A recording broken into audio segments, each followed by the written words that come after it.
Bu ayakkabıyla ilgili ben yoruldum demekten ama bunu demek lazımdır ki ülke bunu bütün ham bilene kadar. Bakın ayakkabının altına bakın, o taş dolar. Bana zayıf falan değil ama.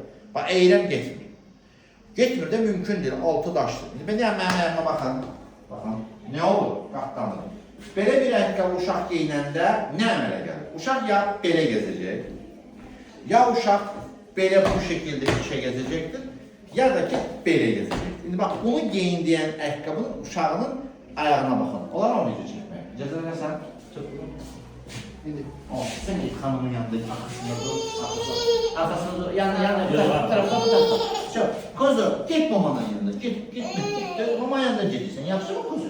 Sen çok ağırlı oldun, git mama yanına, git, mama yanında git, bakın, görürsün necə gəzir?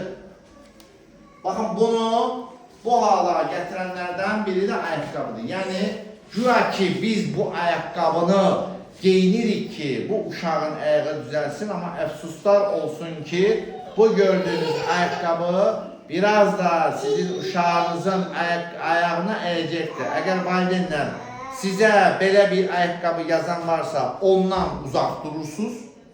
Eğer belə bir ayakkabı giyinirsinizsə öz elinizden bunu zibilə atırsınız. Ayakkabı necə olmalıdır ben size birazdan göstereceğim.